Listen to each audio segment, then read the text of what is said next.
Hello बच्चों। आशा करता हूँ आप सब लोग बहुत बढ़िया होंगे और मन लगा के पढ़ाई कर रहे होंगे। जैसा कि हमने डिस्कस किया था कि आज हम एक नया टॉपिक चालू करने वाले हैं और उस नए टॉपिक का नाम है रासायनिक नियंत्रण व समन्वय, जिसे हम अंग्रेजी में क्या कहते हैं बच्चों? Chemical control and coordination. ठीक है, चलिए तो चैप्टर चालू करते हैं। अब बच्चों आपको मालूम है इस चैप्टर में हम बेसिकली किसकी बात करेंगे? हॉर्मोन्स की। बिल्कुल सही, यहां पर हम किसकी बात करेंगे बच्चों आज? हॉर्मोन्स की। अब देखो बच्चों, वैसे हॉर्मोन्स का मतलब क्या होता है? हॉर्मोन्स का वैसे मतलब होता है उत्तेजित करना, है ना? उत्तेजित करना, या जिसे हम अंग्रेजी में क्या कह सकते हैं? To excite. ठीक है, तो हार्मोन का तात्पर्य क्या है बच्चों? हार्मोन का मतलब है उत्तेजित करना या एक्साइट करना। अब सबसे पहली चीज, जब हम हार्मोन्स की बात करेंगे तो पहला हार्मोन या हार्मोन्स की जो खोज का श्रेय है वो किसे जाता है ना? तो सबसे पहली चीज आपको याद रखनी है बच्चों कि जो सबसे पहला खोजा गया हार्मोन था, हाँ, पहला डिस्कवर्ड हार्मोन,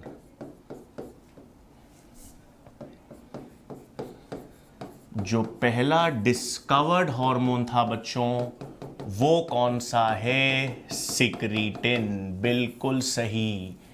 जब हमने पाचन तंत्र पढ़ा था तो पाचन तंत्र में इस हार्मोन की हमने बात की थी। तो पहला खोजा गया या पहला डिस्कवर्ड हार्मोन कौन सा है बच्चों? सिक्रीटिन है। और पहला खोजा गया हार्मोन या सिक्रीटिन जो हार्मोन है उसकी खोज किसने की थी? बेलिस और स्टार्लिंग ने। तो सबसे पहला खोजा गया हार्मोन कौन सा है बच्चों? सिक्रीटिन। और सिक्रीटिन की खोज किसने की है? बेलिस और स्टार्लिंग ने की थी। अब सबसे पहली चीज बच्चों, हम हार्मोन्स के बारे में पहले दो चीजें देखेंगे। एक तो पहली चीज की रासायनिक रूप से हार्मोन है क्या? हाँ, रासायनिक रूप से हार्मोन क्या है और उनके लक्षण क्या हैं। तो पहली चीज बच्चों, अगर आपसे पूछा जाए कि रासायनिक रूप से हार्मोन है क्या, है ना, तो आपको याद रखना है रासायनिक रूप से हार्मोन्स या तो प्रोटीन हो सकते हैं, बिल्कुल सही, या रासायनिक रूप से अमीनो एसिड से या अमीनो अम्ल से व्युत्पन्न पदार्थ हो सकते हैं, बिल्कुल सही, या स्टेरॉइड हो सकते हैं, और या आयोडो हार्मोन्स हो सकते हैं, बिल्कुल सही। तो रासायनिक रूप से, केमिकली या रासायनिक रूप से हार्मोन्स को चार कैटेगरीज में रखा जाता है।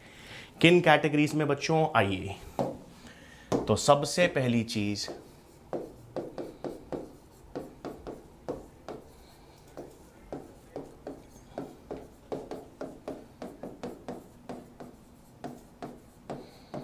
तो रासायनिक रूप से याद रखना है बच्चों, रासायनिक रूप से हम हार्मोन्स को कितनी कैटेगरीज में डिवाइड कर सकते हैं?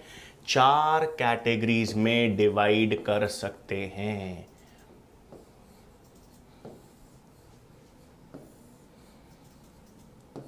ठीक है, तो रासायनिक रूप से बच्चों हार्मोन्स को हम कौन कौन सी चार कैटेगरीज में डिवाइड कर सकते हैं? सबसे पहली कैटेगरी आती है अमीनो अम्ल से व्युत्पन्न। बिल्कुल सही। तो पहली कैटेगरी उन हार्मोन्स की हैं जो किससे व्युत्पन्न होते हैं? अमीनो अम्ल से। और अमीनो अम्ल से व्युत्पन्न होने वाले हार्मोन का मैं यहां पर नाम लिख दूं तो वो होता है बच्चों एपिनेफ्रिन और नॉर एपिनेफ्रिन। तो एपिनेफ्रिन और नॉर एपिनेफ्रिन ये दो ऐसे हार्मोन्स हैं जो कहां से व्युत्पन्न हो रहे हैं? अमीनो अम्ल से। अभी हम आगे डिटेल में पढ़ेंगे कि टायरोसिन एक अमीनो अम्ल होता है, पढ़ा था ना हमने जैवणु में। तो टायरोसिन एक ऐसा अमीनो अम्ल है बच्चों जिससे एपिनेफ्रिन और नॉर एपिनेफ्रिन हार्मोन्स व्युत्पन्न होते हैं। तो एपिनेफ्रिन, नॉर एपिनेफ्रिन रासायनिक रूप से क्या हैं? अमीनो अम्ल से व्युत्पन्न हार्मोन्स। फिर दूसरे आते हैं, बिल्कुल सही, पेप्टाइड या प्रोटीन हार्मोन्स। अधिकांश हार्मोन्स, हाँ बच्चों, अभी हम पढ़ेंगे, अभी हम देखेंगे हाइपोथैलेमस से हार्मोन्स निकलेंगे, पीयूष ग्रंथि से हार्मोन्स निकलेंगे, आपके अग्नाशय से हार्मोन्स निकलेंगे। तो अग्नाशय के, पीयूष ग्रंथि के, हाइपोथैलेमस से निकलने वाले हार्मोन्स रासायनिक रूप से क्या होंगे? पेप्टाइड या प्रोटीन्स। तो कहां कहां से निकलने वाले बच्चों? हाइपोथैलेमस, पीयूष ग्रंथि, अग्नाशय इत्यादि के हार्मोन्स रासायनिक रूप से क्या होंगे? प्रोटीन या पेप्टाइड।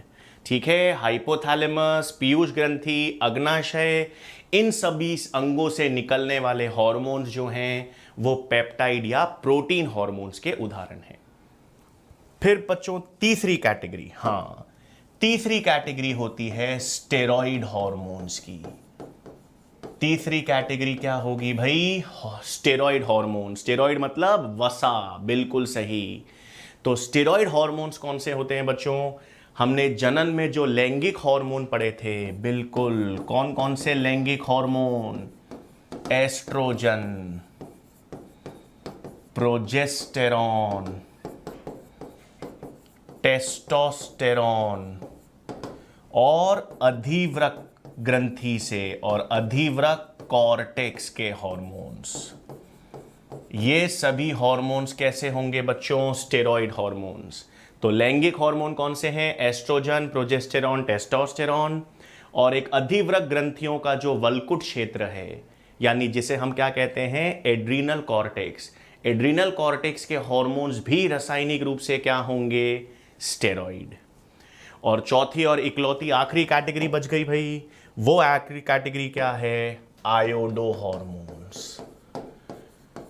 आयोडो का मतलब आप समझ गए होंगे, जिसमें आयोडीन पाया जाएगा। और ये एक ही हार्मोन होता है, थायरोक्सिन।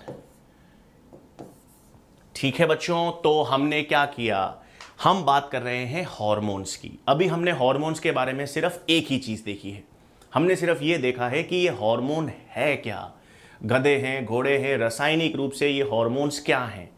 तो या तो हार्मोन्स अमीनो अम्ल से व्युत्पन्न पदार्थ हैं, या अमीनो अम्ल या हार्मोन्स प्रोटीन या पेप्टाइड के नेचर के हैं, या स्टेरॉइड प्रवृत्ति के हैं, और या आयोडो हार्मोन्स हैं। इन चार ही कैटेगरीज में हम सभी हार्मोन्स को रखते हैं। इसके अलावा रासायनिक रूप से और कुछ हार्मोन नहीं है। या तो अमीनो अम्ल से व्युत्पन्न हो रहे हैं, या खुद प्रोटीन या पेप्टाइड हैं, या स्टेरॉइड हैं, या आयोडो हार्मोन्स हैं। तो ये चार प्रवृत्ति किसकी है बच्चों? हार्मोन्स की रासायनिक प्रवृत्ति। अब आओ हार्मोन्स के कुछ लक्षणों की बात करें। तो अब हम किसकी बात करेंगे यहां पर भाई? हार्मोन्स के लक्षण।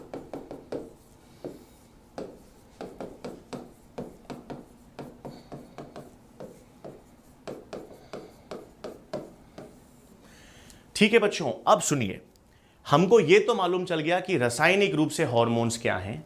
अब हम बात करेंगे ये हार्मोन्स क्या करते हैं। तो अगर आपसे पूछा जाए ये हार्मोन्स पोषक पदार्थ हैं क्या? किसी कोशिका को या किसी उत्तक को पोषण दे रहे हैं क्या? नहीं, ये पोषण नहीं दे रहे, ये केवल सूचक हैं। और कैसे सूचक हैं? रासायनिक सूचक। एक कोशिका से यदि कोई सूचना प्रसारित करनी है तो एक कोशिका सूचना का प्रसारण, हाँ, केमिकल मैसेंजर जिसे कहते हैं, तो सूचना का प्रसारण किसके माध्यम से करेगी? हार्मोन्स के माध्यम से। तो अगर एक कोशिका को दूसरी कोशिका को कुछ बोलना है, कुछ कहना है, कुछ समझाना है, तो वो फोन तो नहीं कर सकती, चिट्ठी तो नहीं लिख सकती, वो क्या फेंकेगी? हार्मोन्स। और हार्मोन्स जो हैं वो ये सूचना लेकर दूसरी कोशिका की ओर जाएंगे। इसका मतलब हार्मोन्स क्या हो गए भाई? हार्मोन्स हो गए बच्चों केमिकल मैसेंजर्स, है ना, जिसे हम हिंदी में क्या कहेंगे? रासायनिक सूचक। ठीक है, और ये एक कोशिका से सूचना दूसरी कोशिका की ओर ले जा रहे हैं। तो याद रखना, ये अंतर कोशिकीय इंटरसेल्यूलर मैसेंजर हैं। ठीक है, एक कोशिका से दूसरी कोशिका की ओर सूचना ले जा रहे हैं, इंटरसेल्यूलर मैसेंजर। फिर ये पोषक पदार्थ नहीं है, इन्हें हम अपोषक या नॉन न्यूट्रिएंट्स कहेंगे। ठीक है ना, ये कोई पेट नहीं भर रहे किसी कोशिका का, पोषक पदार्थ नहीं है। किसके रूप में काम कर रहे हैं? सूचक के रूप में। एक कोशिका से जो सूचना है उसका प्रसारण दूसरी कोशिका की ओर कर रहे हैं। तीसरा लक्षण बच्चों, बहुत कम मात्रा में स्त्रावित होंगे। हाँ, इनका स्त्रावन क्या होगा? बहुत कम मात्रा में। कम मात्रा का मतलब है नैनोग्राम्स में, बहुत कम मात्रा में स्त्रावित होते हैं। तो नेक्स्ट लक्षण क्या ध्यान रखना है बच्चों? कम मात्रा में स्त्रावित। ये कम मात्रा में स्त्रावित यानी किस में? नैनोग्राम्स में। और चौथा लक्षण बच्चों, और चौथा लक्षण बहुत कम मात्रा में है। दूसरा, जहां से ये निकलेंगे मतलब स्रोत है ना, स्रोत जिसे हम अंग्रेजी में सोर्स या ओरिजिन कहते हैं, जहां से ये निकलेंगे और जहां पर ये जाकर काम करेंगे, मतलब स्रोत और टारगेट ऑर्गन। है ना भाई, स्रोत तो मतलब जहां से ये निकल रहे हैं और टारगेट ऑर्गन मतलब जहां पर ये काम करेंगे। ये पास पास नहीं होते, एक दूसरे से काफी दूर होते हैं। तो एक कोशिका जो इसे स्त्रावित करेगी, जहां से ये स्त्रावित होंगे वहां से ये रुधिर में जाएंगे और रुधिर से होते हुए अपने गंतव्य पर यानी टारगेट ऑर्गन तक पहुंचेंगे और वो पास पास ना होकर दूर होंगे। तो जहां से ये निकल रहे हैं और जहां पर ये काम करते हैं उनके मध्य दूरी होगी।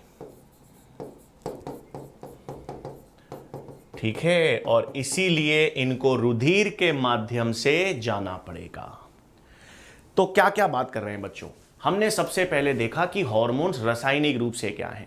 हमने देख लिया रासायनिक रूप से या तो अमीनो अम्ल से व्युत्पन्न हो रहे हैं, या प्रोटीन्स हैं, या स्टेरॉइड हैं, या आयोडीन हार्मोन्स हैं। फिर हमने देखा कि ये हार्मोन्स करेंगे क्या। ये हार्मोन्स सूचना का प्रसारण करेंगे, यानी ये रासायनिक सूचक हैं। ये पोषक तत्व नहीं हैं, यानी नॉन न्यूट्रिएंट्स हैं। बहुत कम मात्रा में स्त्रावित होंगे और जहां से स्त्रावित होंगे और जहां पर जाकर काम करेंगे वो दोनों काफी दूर होंगे। और हार्मोन्स को स्त्रावित कौन करता है? अंतःस्रावी ग्रंथियां, है ना। हमने देखा था हार्मोन्स का जो स्त्रावन होगा वो सीधे रुधिर में होगा। स्त्रावन बिना नलिकाओं के सीधे रुधिर में होगा। तो हार्मोन्स का स्त्रावन कौन करेगा भाई? अंतःस्रावी ग्रंथियां करेंगी। तो यहां पर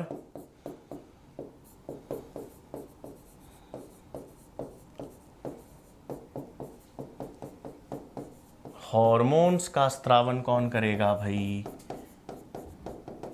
एंडोक्राइन ग्लैंड्स, या जिसे हम कहते हैं अंतःस्रावी ग्रंथियां। ठीक है बच्चों, तो अपन ने किसकी बात कर ली? अपन ने हार्मोन्स रासायनिक रूप से क्या होते हैं ये देख लिया, और कुछ विशेष लक्षण जो हार्मोन से संबंधित हैं वो हमने देख लिए।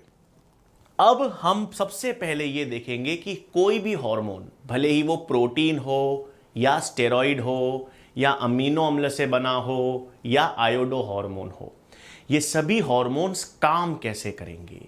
तो हम किसकी बात करेंगे भाई? सबसे पहले आज हार्मोन्स की क्रियाविधि।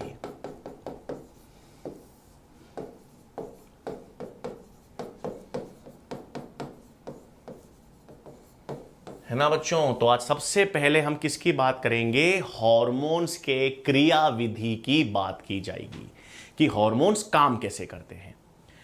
अब देखो बच्चों, जब हम हार्मोन्स के क्रियाविधि की बात करेंगे तो वैसे तो मैंने आपको बताया कि रासायनिक रूप से 4 प्रकार के हार्मोन्स हैं। रासायनिक रूप से भले ही 4 प्रकार के हार्मोन्स हों, लेकिन जब हम क्रियाविधि समझेंगे तो हम ये देखेंगे कि प्रोटीन हार्मोन्स और अमीनो अम्ल से व्युत्पन्न हार्मोन्स, इनके काम करने का तरीका एक जैसा है, और स्टेरॉइड हार्मोन्स और आयोडो हार्मोन्स, इनके काम करने का तरीका एक जैसा है। हाँ, तो क्रियाविधि के आधार पर दो ही कैटेगरी बनेगी। प्रोटीन हार्मोन्स और अमीनो अम्ल से व्युत्पन्न हार्मोन्स की क्रियाविधि एक जैसी, और स्टेरॉइड हार्मोन्स और आयोडो हार्मोन्स की क्रियाविधि एक समान होगी। तो जब हम हार्मोन्स की क्रियाविधि समझेंगे ना, तो आपको क्या पता होना चाहिए? हाँ, प्रोटीन,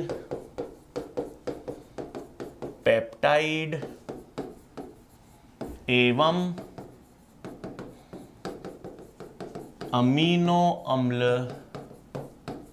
से व्युत्पन्न हार्मोन्स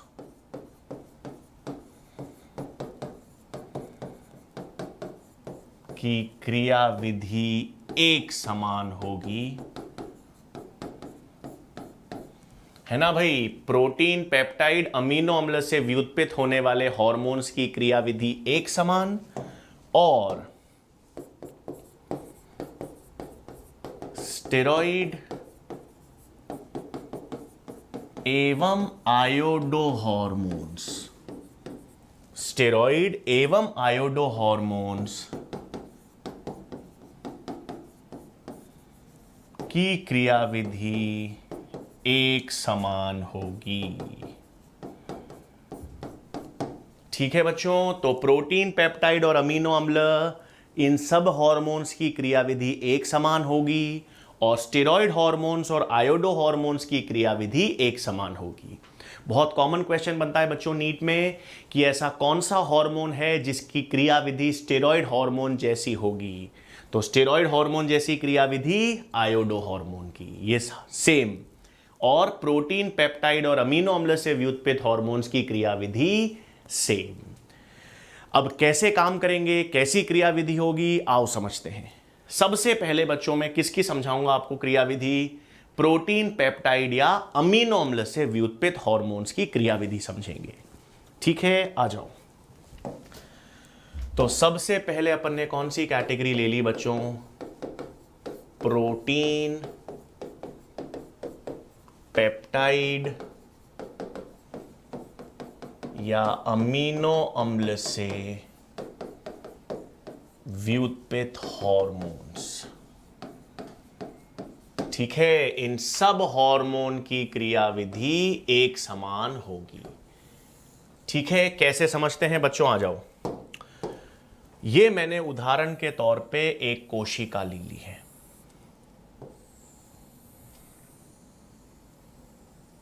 ठीक है बच्चों, ये मैंने क्या ले लिया? एक कोशिका ले ली है, और ये कोशिका झिल्ली है। तो ये मेरे पास क्या हो गया बच्चों? कोशिका झिल्ली या सेल मेम्ब्रेन। ठीक है, अब कोई भी पेप्टाइड हार्मोन, हाँ,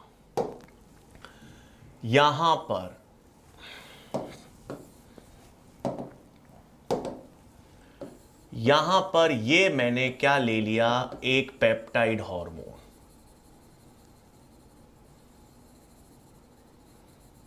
ठीक है बच्चों, यहां पर मैंने क्या ले लिया? ये FSH पढ़ा है ना? FSH फॉलिक्यूलर स्टिम्युलेटिंग हार्मोन है। ये कैसा हार्मोन है भाई? एक पेप्टाइड हार्मोन है।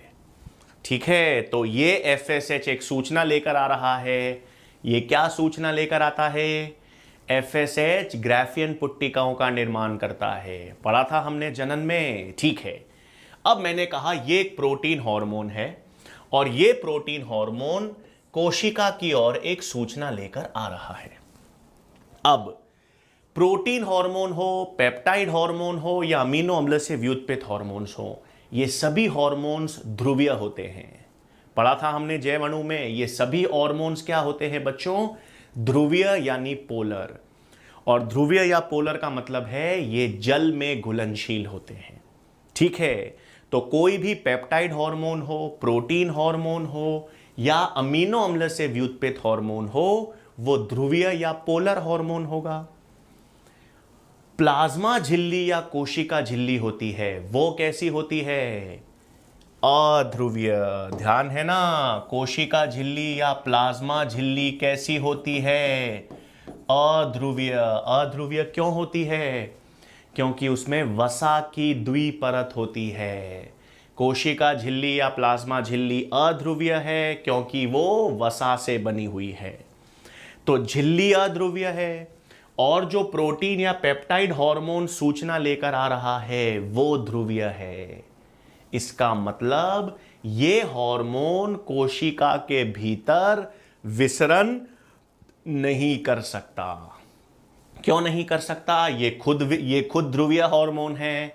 प्लाज्मा झिल्ली अध्रुवीय है, तो ये एक जैसे नहीं है। ध्रुवीय अध्रुवीय एक दूसरे को नहीं घोलते, तो पेप्टाइड हार्मोन कोशिका के भीतर नहीं प्रवेश कर सकता। अब ये कोशिका के भीतर नहीं जा सकता, तो इसके लिए इस हार्मोन के लिए क्या चाहिए भाई?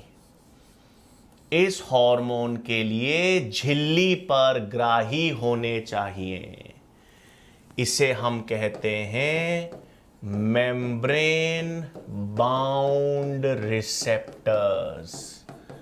रिसेप्टर्स या ग्राही हमेशा प्रोटीन्स होते हैं। ग्राही हमेशा क्या होंगे? प्रोटीन्स। तो हमें पता है ये पेप्टाइड या प्रोटीन हार्मोन ध्रुवीय है। प्लाज्मा झिल्ली कोशिका झिल्ली अध्रुवीय है। इसीलिए ये हार्मोन कोशिका के भीतर विसरित नहीं हो सकता।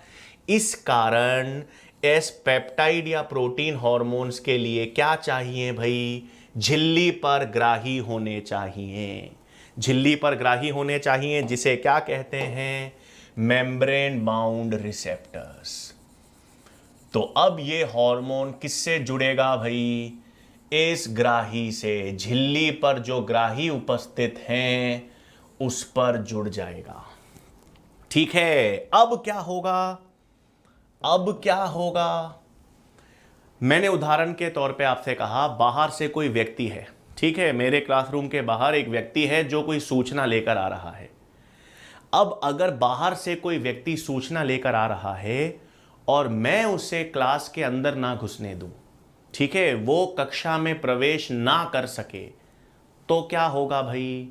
वो अपनी सूचना किसी दूसरे व्यक्ति के माध्यम से पहुंचाने की कोशिश करेगा। वो बाहर से कुछ बोलेगा, अंदर वाला व्यक्ति उसे सुनेगा और फिर वो काम करेगा, है ना। बाहर से मतलब ये जो पेप्टाइड हार्मोन है ना, ये प्रोटीन हार्मोन प्राथमिक सूचक हो गया। ये क्या हो गया भाई? प्राथमिक सूचक हो गया ना।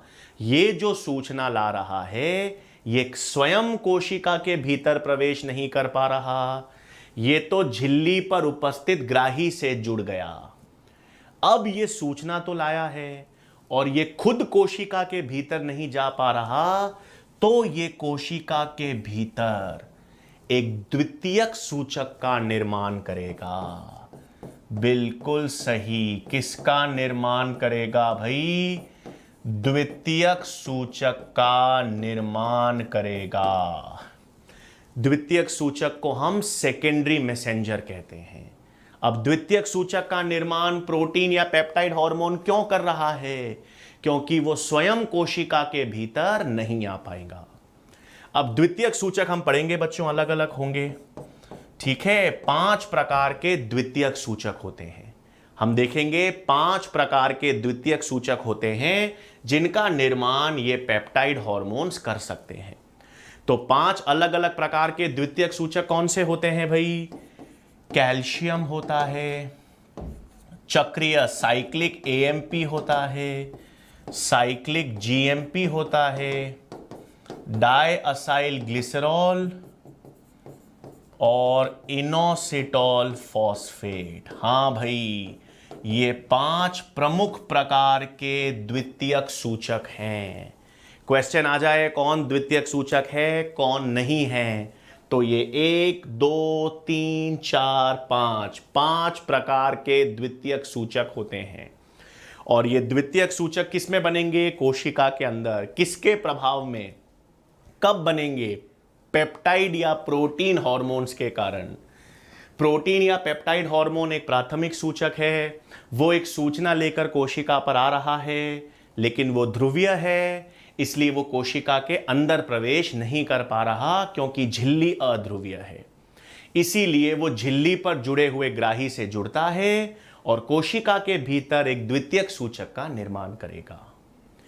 अब ये जो द्वितीयक सूचक हैं बच्चों जो बनेंगे, ये कोशिका द्रव्य में, हां, इनका काम क्या है? ये कोशिका द्रव्य में एंजाइम्स को सक्रिय या निष्क्रिय करेंगे। ठीक है ना? वो सूचना जो कोई भी पेप्टाइड हार्मोन लाएगा, उसके लिए एंजाइम्स या तो सक्रिय होंगी या निष्क्रिय होंगी। तो 3 बिंदु हैं बच्चों, 3 ऐसे पॉइंट्स हैं जो आपको प्रोटीन या पेप्टाइड हार्मोन्स के लिए याद रखने हैं। क्या क्या याद रखने हैं? सबसे पहला तो यह है कि जो भी पेप्टाइड हार्मोन है या प्रोटीन हार्मोन है वो ध्रुवीय है, प्लाज्मा झिल्ली अध्रुवीय है, वो कोशिका के अंदर विसरण नहीं कर सकता, इसलिए झिल्ली पर ग्राही उपस्थित होने चाहिए। झिल्ली पर ग्राही कौन से हार्मोन्स के लिए होंगे? पेप्टाइड प्रोटीन हार्मोन्स के लिए। फिर क्योंकि वो खुद कोशिका के भीतर नहीं जा सकते, इसलिए वो द्वितीयक सूचक का निर्माण करेंगे। ये 5 उदाहरण हैं द्वितीयक सूचक के। द्वितीयक सूचक के निर्माण के पश्चात उनकी क्रियाविधि जो है वो कोशिका द्रव्य में सीमित होगी और कोशिका द्रव्य में वो एंजाइम्स को सक्रिय या निष्क्रिय कर देंगे। ये पॉइंट्स मैं बच्चों लिखा भी दूंगा आपको, लेकिन पहले ये समझना बहुत जरूरी है। अब इस प्रोटीन हार्मोन की तुलना किससे करेंगे? स्टेरॉइड या आयोडो हार्मोन से उसकी तुलना करेंगे, फिर दोनों को एक साथ बिंदुओं में लिख लेंगे। ठीक है भाई? तो ये 3 लक्षण तो मैंने आपको किसके बताए? प्रोटीन या पेप्टाइड हार्मोन के। अब यहां पर हम किसकी बात करें? स्टेरॉइड या आयोडो हार्मोन्स की। ठीक है, अब किसकी बात करें भाई? स्टेरॉइड या आयोडो हार्मोन्स की। वही बना लेते हैं, बिल्कुल सही। ये रही एक कोशिका, ये कोशिका झिल्ली, यहां पर ये है केंद्रक, और हमें पता है केंद्रक में क्या होता है? डीएनए। ठीक है बच्चों, ये रही मेरे पास कोशिका झिल्ली। अब वही यहां पर क्या ले लेते हैं? अब एक स्टेरॉइड हार्मोन ले लेते हैं।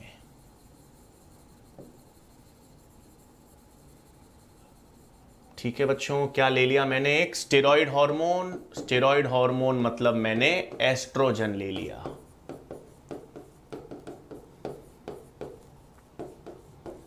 ठीक है, ये एस्ट्रोजन और स्टेरॉइड हार्मोन है। अब कोशिका झिल्ली तो अध्रुवीय ही होती है, हमें पता है, लेकिन अब चेंज क्या है? स्टेरॉइड हार्मोन्स भी तो अध्रुवीय होंगे। स्टेरॉइड हार्मोन भी तो अध्रुवीय होते हैं, वसा से बने हैं। तो अगर स्टेरॉइड हार्मोन अध्रुवीय हैं, अगर स्टेरॉइड हार्मोन अध्रुवीय हैं, तो ये प्लाज्मा झिल्ली में आसानी से विसरित हो जाएंगे। है ना भाई? आसानी से विसरित क्यों हो गए? क्योंकि प्लाज्मा झिल्ली या कोशिका झिल्ली तो अध्रुवीय है, ये स्टेरॉइड हार्मोन भी अध्रुवीय हैं, तो ये एक जैसे हैं, इसलिए ये कोशिका झिल्ली के अंदर आसानी से विसरित हो जाएंगे। मतलब स्टेरॉइड हार्मोन्स को किसकी आवश्यकता नहीं है? झिल्ली पर ग्राही की आवश्यकता नहीं है। झिल्ली पर ग्राही प्रोटीन हार्मोन्स को चाहिए, क्योंकि वो कोशिका के अंदर प्रवेश नहीं कर पा रहे। लेकिन एस्ट्रोजन या स्टेरॉइड हार्मोन्स को या आयोडो हार्मोन्स को झिल्ली पर ग्राही की आवश्यकता नहीं है, क्योंकि वो अध्रुवीय है। पहला अंतर। अब दूसरा अंतर, जब स्टेरॉइड हार्मोन खुद अंदर जा रहे हैं, जब कोई व्यक्ति बाहर से खुद सूचना लेकर अंदर आ रहा है, तो किसी द्वितीयक सूचक की जरूरत होगी क्या? कोई सेकेंडरी मैसेंजर बनाने की जरूरत है क्या? नहीं। तो द्वितीयक सूचक का निर्माण भी नहीं होगा। द्वितीयक सूचक का निर्माण की जरूरत ही नहीं है, क्योंकि हार्मोन खुद कोशिका के अंदर जा रहा है। अब क्या होगा? हां, लेकिन अब कोशिका के अंदर, बिल्कुल सही, कोशिका के अंदर इन्हें क्या चाहिए? ग्राही। ये कौन से ग्राही हो गए भाई? कोशिका के भीतर हैं अंतरा कोशिकीय या इंट्रासेल्यूलर रिसेप्टर्स। तो स्टेरॉइड हार्मोन्स के लिए ग्राही चाहिए बच्चों, लेकिन वो ग्राही या रिसेप्टर्स कोशिका के अंदर होते हैं।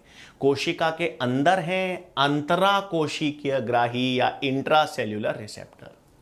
इससे जुड़ेंगे और इससे जुड़कर, हां, इससे जुड़कर ये हार्मोन और रिसेप्टर ग्राही का संकुल केंद्रक में जाएगा और केंद्रक में जाने के बाद किससे जुड़ेगा? डीएनए से।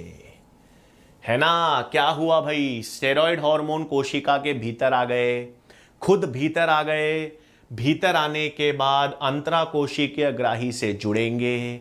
जुड़ने के बाद ये हार्मोन रिसेप्टर का जो संकुल है ये केंद्रक में प्रवेश करेगा। प्रोटीन पेप्टाइड हार्मोन्स केंद्रक में नहीं जा रहे थे, वो तो कोशिका द्रव्य में ही थे, वहीं पर एंजाइम्स को सक्रिय या निष्क्रिय कर रहे थे।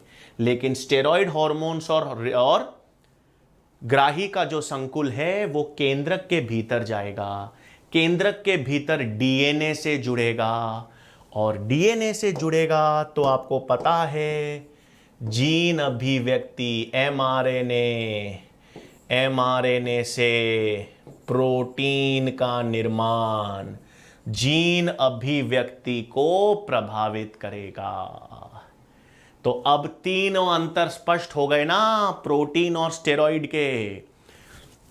स्टेरॉइड हार्मोन्स अध्रुवीय हैं, इन्हें झिल्ली पर किसी ग्राही की जरूरत नहीं है, ये स्वयं कोशिका के भीतर विसरण दर्शा देते हैं। क्योंकि ये स्वयं कोशिका के भीतर विसरित होते हैं, इसलिए इनमें द्वितीयक सूचक की आवश्यकता नहीं है।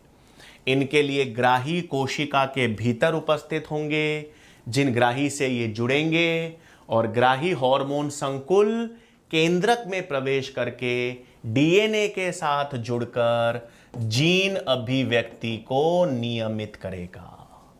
ठीक है, तो ये किसकी क्रियाविधि हो गई बच्चों? स्टेरॉइड या आयोडो हार्मोन्स की क्रियाविधि। अब इनको हम किस में लिखते हैं भाई? पॉइंट्स में लिखने की कोशिश करेंगे। ठीक है, क्या लिख रहे हैं? आ जाओ। हाँ, तो यहां पर अपन ने ले लिया भाई प्रोटीन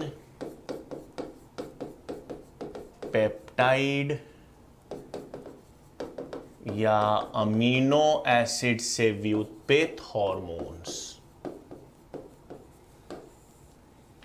और यहां पर क्या ले लिया बच्चों?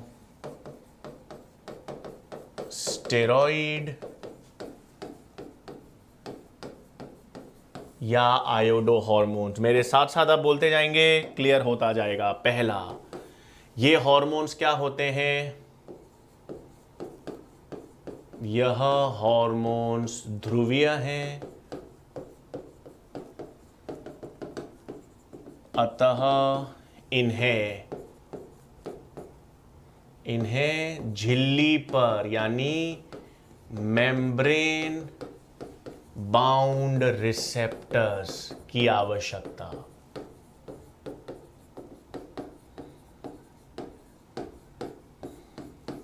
ठीक है, तो ये हार्मोन्स कैसे हैं बच्चों?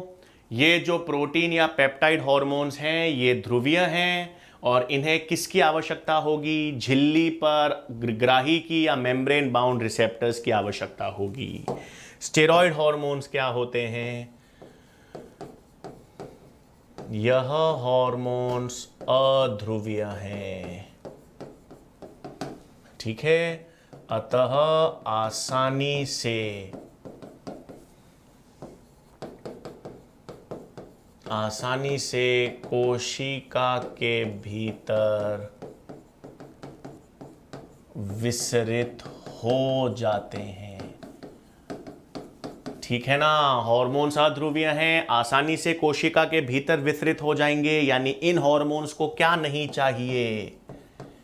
इन हार्मोन्स को मेम्ब्रेन बाउंड ग्राही नहीं चाहिए। ठीक है, फिर दूसरा अंतर, यह हार्मोन्स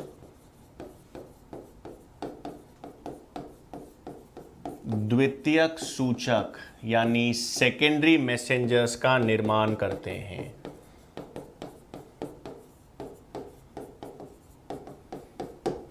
और द्वितीयक सूचक कौन से हैं भाई? मैंने बताया cyclic GMP, cyclic AMP, calcium ions,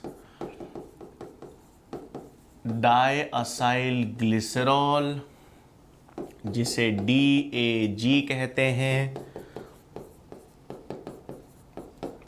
और इनोसिटॉल फॉस्फेट। ये क्या हो गए? Secondary messenger. आयोडो हार्मोन्स या स्टेरॉयड हार्मोन्स को द्वितीयक सूचक का निर्माण नहीं होता।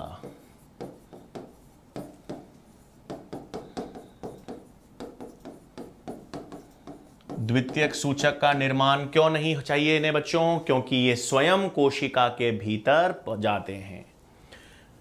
ठीक है, और इन हार्मोन्स के ग्राही कहाँ हैं? कोशिका के भीतर उपस्थित, जिसे हम क्या कहते हैं? Intra cellular receptors. तो स्टेरॉयड हार्मोन्स के ग्राही कहाँ मिलेंगे बच्चों? कोशिका के भीतर। और तीसरा अंतर, इनका कार्य, किनका कार्य? पेप्टाइड हार्मोन्स का कार्य सीमित होता है कोशिका द्रव्य में, जहां पर ये एंजाइम्स को सक्रिय या निष्क्रिय करते हैं। तो इनका कार्य कोशिका द्रव्य तक सीमित, जहां पर यह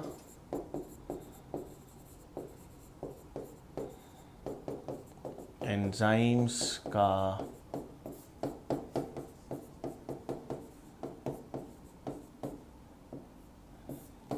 सक्रियन या निष्क्रियन करेंगे।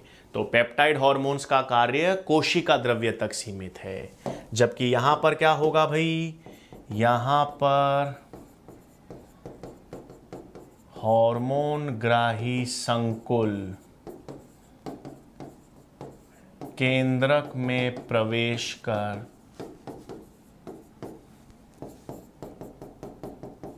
डीएनए से जुड़ते हैं, है ना? हार्मोन ग्राही संकुल केंद्रक में प्रवेश कर डीएनए से जुड़ते हैं और किसका नियमन करेंगे भाई? और जीन अभिव्यक्ति का नियमन करते हैं। ठीक है बच्चों, तो ये किन की क्रियाविधि का अंतर हमने देख लिया? प्रोटीन, पेप्टाइड या अमीनो एसिड हार्मोन्स और स्टेरॉइड या आयोडो हार्मोन्स की क्रियाविधि में फर्क। ध्रुवीय, अध्रुवीय। झिल्ली पर ग्राही की जरूरत नहीं।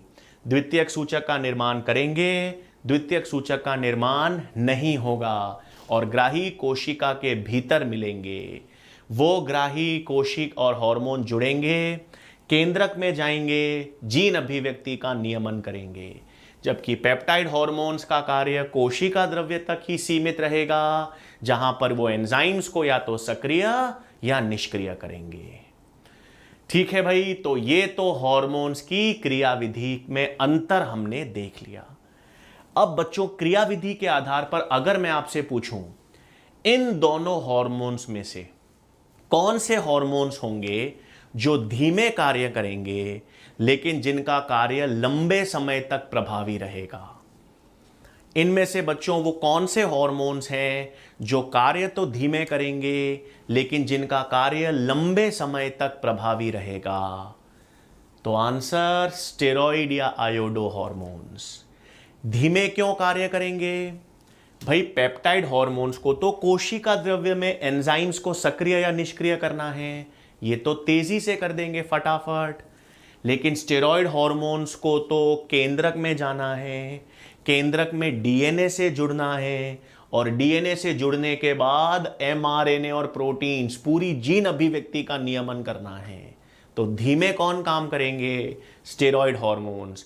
लेकिन प्रोटीन का नियमन करेंगे, जीन अभिव्यक्ति का नियमन करेंगे, इसलिए इनका प्रभाव लंबे समय तक रहेगा। तो एक नोट याद रखना है बच्चों।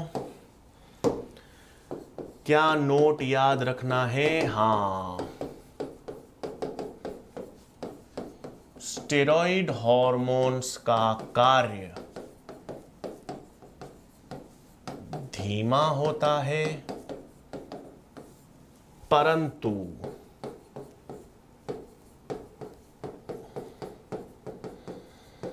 लंबे समय तक प्रभावी रहता है। ठीक है भाई, तो स्टेरॉइड हॉर्मोन्स का कार्य बेशक धीमा होगा लेकिन लंबे समय तक प्रभावी रहेगा। ठीक है बच्चों, तो क्या क्या देखा अपन ने? हॉर्मोन्स की बात की, रासायनिक रूप से हॉर्मोन्स क्या हैं हमने देख लिया, उनके कुछ विशेष लक्षण हमने देख लिए, और प्रोटीन, पेप्टाइड और अमीनो अम्ल के जो हॉर्मोन्स हैं उनकी क्रियाविधि एक जैसी हमने देखी, स्टेरॉइड और आयोडो हॉर्मोन्स की क्रियाविधि एक जैसी देखी और दोनों की हमने तुलना कर ली है। ठीक है, अब ये जो हॉर्मोन्स वाला तंत्र है बच्चों, हम सभी को मालूम है कि ये हॉर्मोन्स वाला जो सिस्टम है सर, ये अंतःस्त्रावी तंत्र का उदाहरण है। हाँ, और अंतःस्त्रावी तंत्र की जो मास्टर ग्रंथि है वो पीयूष ग्रंथि होती है। ये तो आप पढ़ते ही आ रहे हो। ठीक है, ये आपने 9, 10, 11, 12 में पढ़ा भी होगा। लेकिन जो मास्टर ग्रंथि है वो पीयूष ग्रंथि है जो अंतःस्त्रावी तंत्र का नियमन कर रही है। लेकिन इस पीयूष ग्रंथि का नियंत्रण भी तो कोई करेगा, जिसे हम मास्टर की मास्टर ग्रंथि कहते हैं। हाँ, वो हमारे मस्तिष्क में हाइपोथैलेमस होता है। इसका मतलब हमारे शरीर का जो अंतःस्त्रावी तंत्र है वो अकेले काम नहीं करता है ना। हमारे शरीर का जो अंतःस्त्रावी तंत्र है, हॉर्मोन्स का जो तंत्र है, वो तंत्रिका तंत्र के साथ समन्वित रहता है। किसके साथ समन्वित रहता है? तंत्रिका तंत्र के साथ। और तंत्रिका तंत्र और अंतःस्त्रावी तंत्र को जोड़ने वाली जो कड़ी है वो कड़ी क्या होती है? हाइपोथैलेमस। ठीक है, तो मैं यहां पर पॉइंट्स लिखूं तो मानव में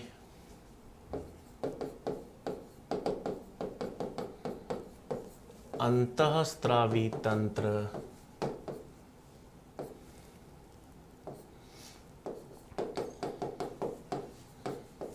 व तंत्रिका तंत्र समन्वित होते हैं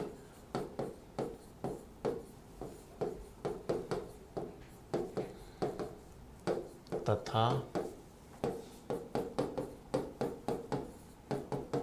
दोनों के बीच की कड़ी क्या होगी भाई?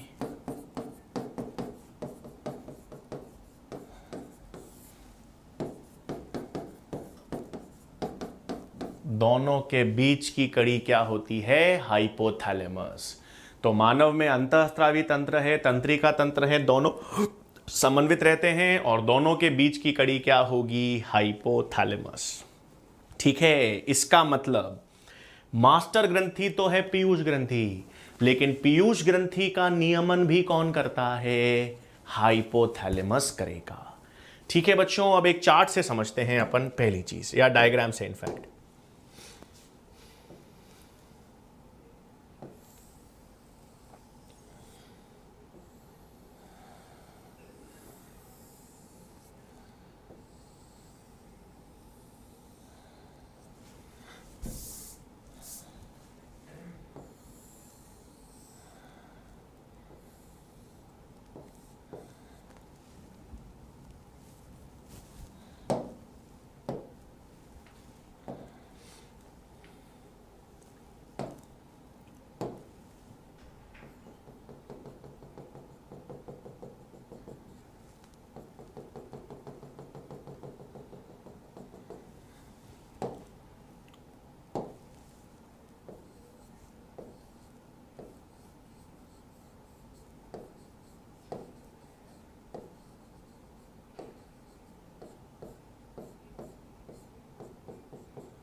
ठीक है बच्चों, यहां ध्यान देंगे क्या कर रहे हैं अपन।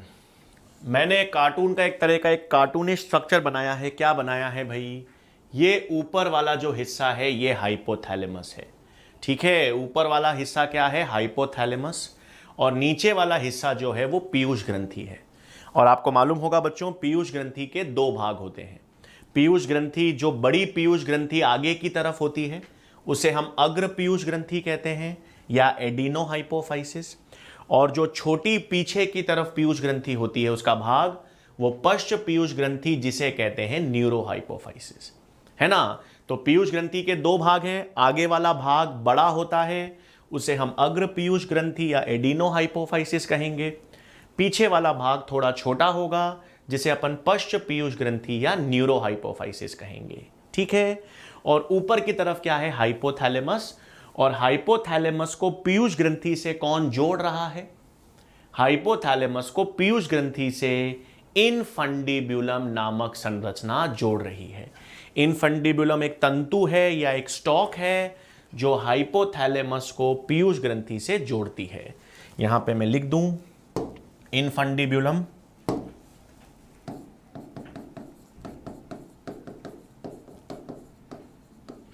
हाइपोथैलेमस को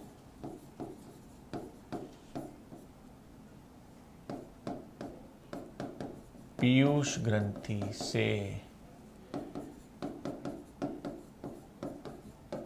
जोड़ती है। ठीक है भाई, तो इनफंडिबुलम क्या हो गई भाई, वो हाइपोथैलेमस को पीयूष ग्रंथि से जोड़ेगी। ठीक है, अब सुन लेना, हाइपोथैलेमस, अग्र पीयूष ग्रंथि, पश्च पीयूष ग्रंथि समझ आ गई। अब देखो यहां पर मैंने दो रेखाएं बनाई हैं बच्चों, एक तो लाल रंग की बनाई है और एक नीली रंग की बनाई है। इसका मतलब सुनेंगे, हाइपोथैलेमस पीयूष ग्रंथि को नियंत्रित करेगा। बिल्कुल सही, हाइपोथैलेमस पीयूष ग्रंथि का नियंत्रण या नियमन करेगा, करता है बिल्कुल। अब कैसे, सुनो, हाइपोथैलेमस अग्र पीयूष ग्रंथि को अलग तरीके से नियंत्रित करेगा और हाइपोथैलेमस पश्च पीयूष ग्रंथि को अलग तरीके से नियंत्रित करेगा। ठीक है, हाइपोथैलेमस पूरी पीयूष ग्रंथि को नियंत्रित करेगा, लेकिन अग्र पीयूष ग्रंथि को अलग तरीके से नियंत्रित करेगा, पश्च पीयूष ग्रंथि को अलग तरीके से नियंत्रित करेगा। कैसे, परिसंचरण तंत्र याद रखो बच्चों, वहां पर निवाहिका तंत्र पढ़ाया था, मैंने पढ़ाया था। हां, हाइपोथैलेमस अग्र पीयूष ग्रंथि का नियमन करेगा, किसके द्वारा, बिल्कुल सही, निवाहिका तंत्र के द्वारा। याद आया ना, पोर्टल सर्कुलेशन। इसका मतलब हाइपोथैलेमस अग्र पीयूष ग्रंथि को कैसे नियंत्रित करेगा, hypothalamus releasing hormones, hypothalamus hormones फेंकेगा और हाइपोथैलेमस से जो हार्मोन्स निकलेंगे वो इस निवाहिका तंत्र के माध्यम से अग्र पीयूष ग्रंथि तक पहुंचेंगे और उसको नियंत्रित करेंगे। ठीक है, तो हाइपोथैलेमस निवाहिका तंत्र के द्वारा अग्र पीयूष ग्रंथि को नियंत्रित करेगा। हाइपोथैलेमस हार्मोन्स फेंकेंगे, वो हार्मोन्स किसके माध्यम से, निवाहिका तंत्र के माध्यम से अग्र पीयूष ग्रंथि में पहुंचेंगे और अग्र पीयूष ग्रंथि को या तो उत्तेजित करेंगे या संदमित करेंगे। वो अपन आगे देखेंगे कौन से हार्मोन्स फेंकेंगे, कैसे सक्रिय होगा, ये सब आगे आएगा। दूसरा इंपॉर्टेंट, ये हाइपोथैलेमस नीला रंग, ये जो बच्चों मैंने यहां पर सुप्रा ऑप्टिक या पैरावेंट्रिकुलाई न्यूक्लियाई लिखा है ना, ये दो अलग अलग नाम, कुछ नहीं, ये हाइपोथैलेमस के न्यूरॉन्स हैं। भाई हाइपोथैलेमस मस्तिष्क का भाग है, मस्तिष्क का भाग है तो इसमें क्या होंगे, न्यूरॉन्स ही तो होंगे, तंत्रिका की कोशिकाएं। तो ये जो दो नीले मैंने सुप्रा ऑप्टिक और पैरावेंट्रिकुलर न्यूक्लियाई बनाए हैं, ये नाम आप ना भी याद रखो तो इतना याद रखना, ये हाइपोथैलेमस के न्यूरॉन्स हैं, हाइपोथैलेमस के न्यूरॉन्स। अब ये हाइपोथैलेमस के न्यूरॉन के सिरे देखो, न्यूरॉन तो हाइपोथैलेमस में है लेकिन न्यूरॉन तो बहुत बड़े होते हैं, है ना। उस न्यूरॉन के सिरे मतलब एक्सॉन, हाँ, न्यूरॉन के एक्सॉन कहां तक चले गए? पश्च पीयूष ग्रंथि तक जा रहे हैं। मतलब मान लो ये कंधा मेरा न्यूरॉन है हाइपोथैलेमस में, ठीक है, कंधे वाला हिस्सा हाइपोथैलेमस है, उसका न्यूरॉन है। तो मेरे कंधे से निकलते हुए उंगलियां कहां जा रही हैं? आगे कैमरे तक। तो ये जो न्यूरॉन है, इसके एक्सन सिरे कहां तक जा रहे हैं? पश्च पीयूष ग्रंथि तक जा रहे हैं। और पश्च पीयूष ग्रंथि में जाकर इनके ये फूले हुए सिरे, ये स्वोलन फूले हुए सिरे हैं ना, इन फूले हुए सिरे को ही हेरिंग बॉडीज कहते हैं। मतलब समझ रहे हो आप? हाइपोथैलेमस जो है वो ऐसे बोल रहा है, मतलब हाइपोथैलेमस हॉर्मोन्स फेंक रहा है जो अग्र पीयूष ग्रंथि को नियमित कर रहे हैं। लेकिन हाइपोथैलेमस अपने हाथों से किसको नियंत्रित कर रहा है? पश्च पीयूष ग्रंथि, है ना। मैं किसी को कुछ बोलूं और फिर वो मेरे बोलने के आधार पर काम करे, तो मैं हाइपोथैलेमस, जो मेरे अनुसार काम कर रहा है वो अग्र पीयूष ग्रंथि, और जो मैं बोल रहा हूं वो हॉर्मोन्स निवाहिका तंत्र के माध्यम से। और अगर मैंने किसी व्यक्ति को पकड़ रखा है और उसके हिसाब से मैं उसे नियंत्रित कर रहा हूं, तो मैं हाइपोथैलेमस, जिस व्यक्ति को मैंने पकड़ा हुआ है वो पश्च पीयूष ग्रंथि, और मेरा हाथ ये मेरे न्यूरॉन के सिरे हैं, है ना। तो इसीलिए हम आगे पढ़ेंगे बच्चों। पश्च पीयूष ग्रंथि से 2 हार्मोन्स निकलते हैं। अभी तक तो आपको मालूम भी चल गया होगा। पश्च पीयूष ग्रंथि से 2 हार्मोन्स क्या निकलते हैं बच्चों? वैसोप्रेसिन और ऑक्सीटोसिन। हाँ, पश्च पीयूष ग्रंथि से 2 हार्मोन्स निकलेंगे, वैसोप्रेसिन और ऑक्सीटोसिन। यहां से निकलेंगे। कहां से निकलेंगे? इधर से। तो ये वैसोप्रेसिन और ऑक्सीटोसिन बच्चों निकलेंगे तो कहां से? स्त्रावित कहां से होंगे? पश्च पीयूष ग्रंथि। लेकिन उन्हें बनाएगा कौन? उनका संश्लेषण कौन करेगा? हाइपोथैलेमस। बिल्कुल। तो क्या क्या चीजें सुनो। पहली चीज मैं लिखवा भी दूंगा, हाइपोथैलेमस जो है वो अग्र पीयूष ग्रंथि का नियंत्रण कर रहे हैं अलग तरीके से। हाइपोथैलेमस पश्च पीयूष ग्रंथि का नियंत्रण कर रहे हैं अलग तरीके से। हाइपोथैलेमस अग्र पीयूष ग्रंथि का नियंत्रण निवाहिका तंत्र के माध्यम से कर रहे हैं।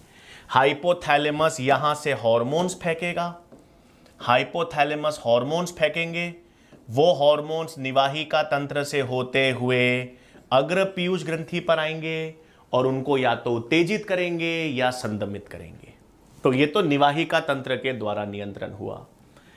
हाइपोथैलेमस पश्च पीयूष ग्रंथि को सीधे प्रत्यक्ष तरीके से नियंत्रित कर रहे हैं, क्योंकि हाइपोथैलेमस के जो न्यूरॉन्स हैं उनके सिरे, न्यूरॉन के एक्सॉन के सिरे प्रत्यक्ष रूप से पश्च पीयूष ग्रंथि में पहुंचे हुए हैं। तभी तो इसे न्यूरो हाइपोफाइसिस कहते हैं। न्यूरो मतलब हाइपोथैलेमस के जो न्यूरॉन्स हैं ना बच्चों, उसके सिरे पश्च पीयूष ग्रंथि तक पहुंचे हुए हैं। हां, इसीलिए पश्च पीयूष ग्रंथि से जो 2 हार्मोन्स निकलेंगे, वैसोप्रेसिन और ऑक्सीटोसिन, वो स्त्रावित तो कहां से होंगे? पश्च पीयूष ग्रंथि, लेकिन उनका निर्माण या संश्लेषण कहां से होगा? हाइपोथैलेमस से होगा। ठीक है, तो ये पॉइंट्स मैं लिखवा देता हूं। तो पहली चीज बच्चों, हाइपोथैलेमस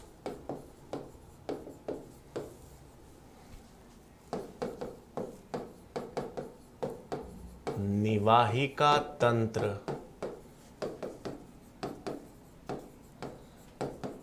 के माध्यम से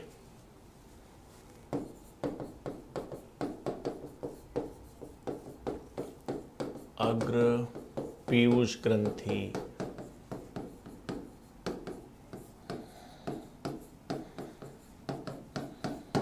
ठीक है, हाइपोथैलेमस निवाहिका तंत्र के माध्यम से अग्र पीयूष ग्रंथि का नियमन करेंगे और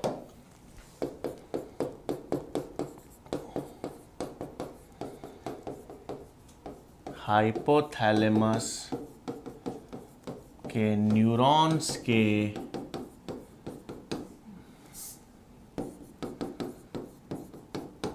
एक्सोनल सिरे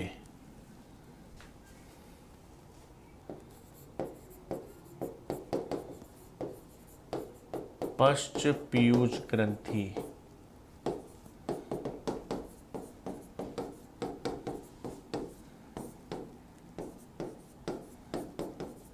में विस्तारित रहते हैं, है ना भाई। हाइपोथैलेमस के न्यूरॉन्स के एक्सोनल सिरे पश्च पीयूष ग्रंथि में विस्तारित रहते हैं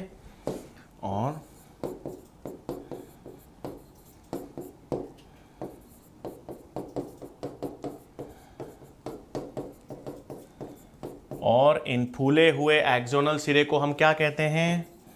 हेरिंग बॉडीज।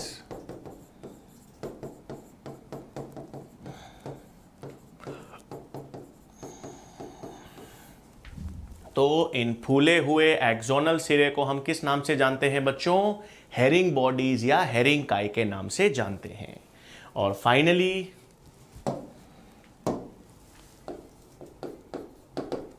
अतः वैसोप्रेसिन एवं ऑक्सीटोसिन हॉर्मोन्स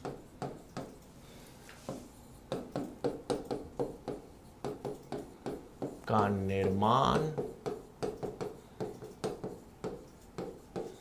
हाइपोथैलेमस के द्वारा होगा। ठीक है, वैसोप्रेसिन और ऑक्सीटोसिन हॉर्मोन्स का निर्माण हाइपोथैलेमस के द्वारा होगा, परंतु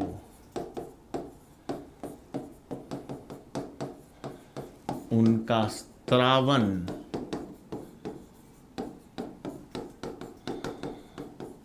पश्च पीयूष ग्रंथि से होता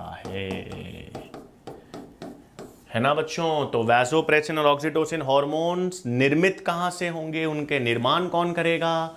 हाइपोथैलेमस करेगा। लेकिन उनका स्त्रावन कहां से होगा? पश्च पीयूष ग्रंथि से देखा जाएगा। ठीक है भाई। अब अंत में एक चीज क्या ध्यान रखेंगे, इधर देखें।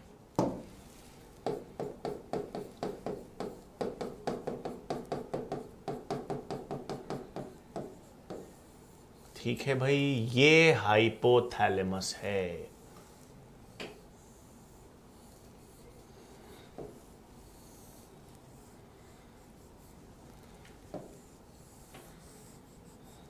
और हाइपोथैलेमस किसका नियमन करता है?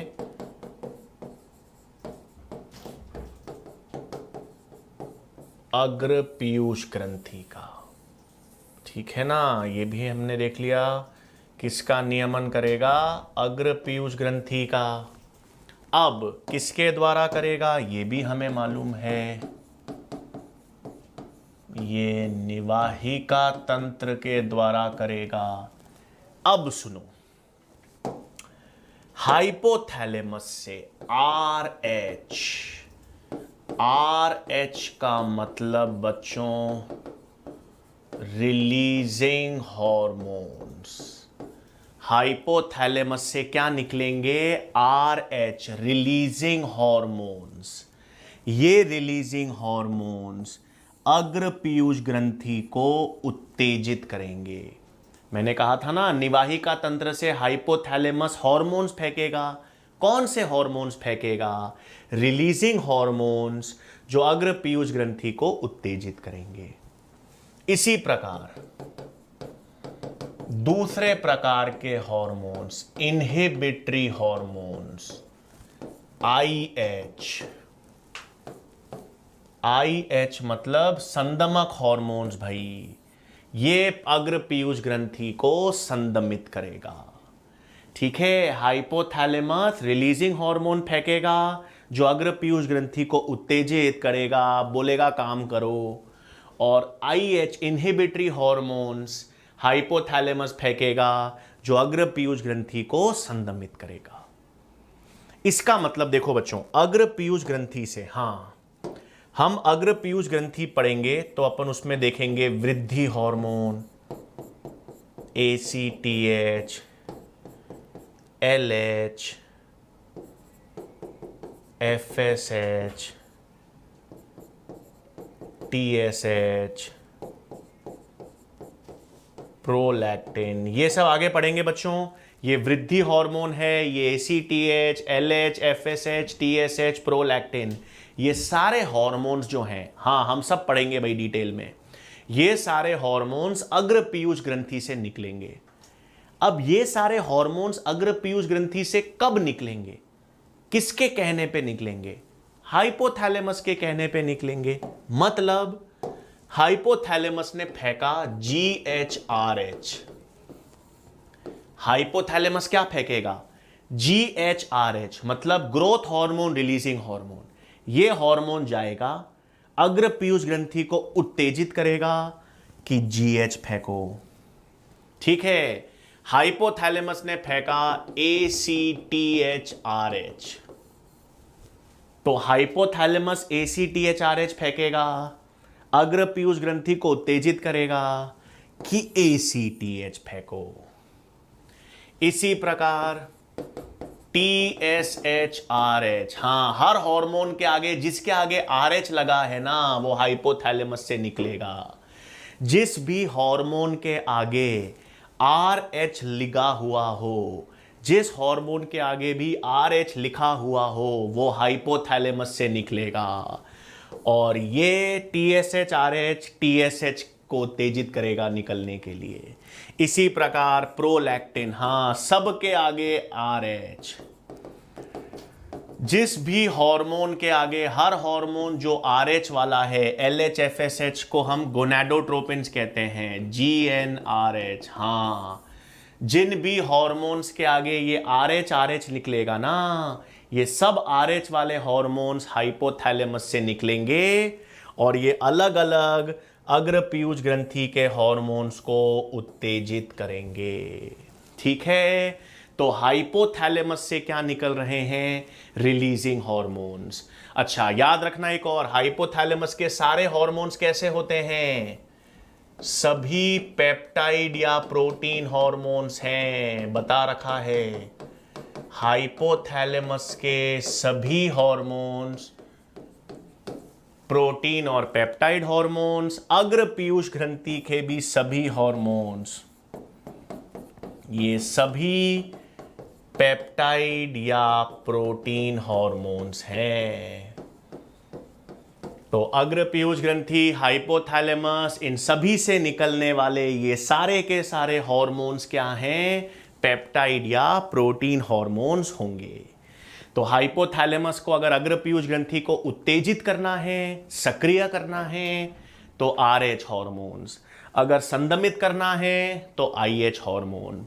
और जिस प्रकार का RH हार्मोन वो फेंकेगा, उस प्रकार का हार्मोन अग्र पीयूष ग्रंथि से निकलेगा।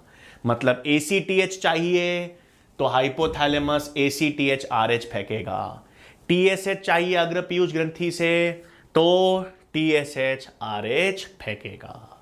ठीक है बच्चों, तो आशा करता हूं यहां तक चीजें क्लियर हो गई होंगी।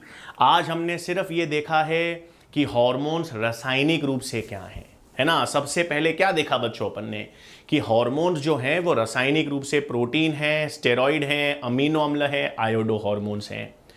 फिर अपन ने देखा कि ये जो प्रोटीन हार्मोन्स हैं, पेप्टाइड हार्मोन्स हैं या अमीनो अम्ल वाले हार्मोन्स हैं, ये एक जैसे काम करेंगे। स्टेरॉइड और आयोडो हार्मोन्स एक जैसे काम करेंगे, और दोनों की क्रियाविधि में क्या क्या अंतर है वो अपन ने देख लिया।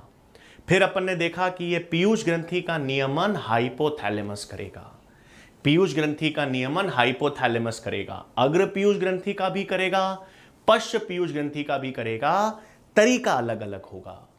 और अग्र पीयूष ग्रंथि का नियमन वो निवाहिका तंत्र के माध्यम से करेगा। किसके माध्यम से करेगा भाई? निवाहिका तंत्र के माध्यम से करेगा। कैसे? उसे पता है अग्र पीयूष ग्रंथि से जो भी हार्मोन निकालना है उसके लिए वो RH फेंकेगा। GH अगर निकालना है अग्र पीयूष ग्रंथि से तो हाइपोथैलेमस GHRH फेंकेगा। और ये सारे RH और IH वाले हार्मोन्स हाइपोथैलेमस से निकलेंगे, अग्र पीयूष ग्रंथि और उनसे जो हार्मोन्स हैं वो हम अगली कक्षा में देखेंगे। ठीक है बच्चों, तो आई होप कि चीजें यहां तक क्लियर होंगी। नेक्स्ट लेक्चर में आपसे मुलाकात होगी, तब तक मेहनत करते रहिए, पढ़ते रहिए। धन्यवाद।